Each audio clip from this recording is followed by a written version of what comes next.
Liaujam kartu į vieną brangiausių ir inovatiškiausių Las Vegaso statinių – Sferą. Inovacija, kuri visiškai pakeis mūsų pramogų pasaulį bei potyrius. Pirmiausia, kaip matote, Sfera yra unikalus pastatas, kuris jau tapo naujuoju Vegaso simboliu. Jis ne tik, kad yra netradicinės formos, bet papildomai dar ir turi išskirtinę LED išorę vadinamą egzosfera. O ji, kaip matote, stebina lankytojus įvairiausiais vaizdais. Įėjus į vidų taip pat pasidaro aišku, kad tai nėra tradicinis pastatas. Interjeras futuristiškas. Čia ganėtinai tamsu, bet svarbios detalės apšviestos neoniniam šviesom, kas tikrai sukuria ultramodernę atmosferą. Taip pat čia jūs apačioje pasitinka robotai humanoidai, kuriems galite užduoti klausimus ir patikrinti jų žinias.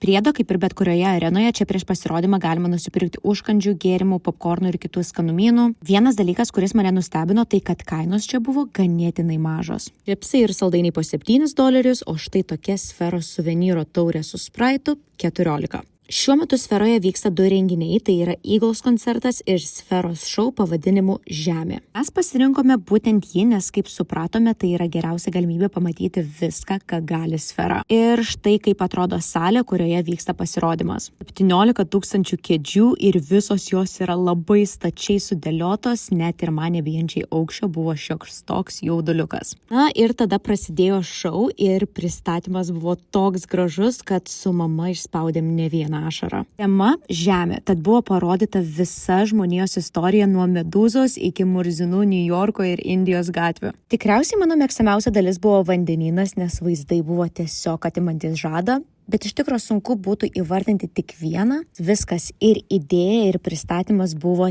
tiesiog iš kito pasaulio. Priedo vienas dalykas, kurio nežinau prieš ateinant, jog tai yra jutiminis pasirodymas, nes viso šou metu besikeičiant vaizdams jautėm ir sustiprėjusių vėją ir netgi kvapus. Labiausiai visiems įsiminė bažnyčios smilkalai. Sakykit, ar taip tikėjotės, kad viskas vyksta šiame pastate ir ar norėtumėte tokį išvysti savo mieste?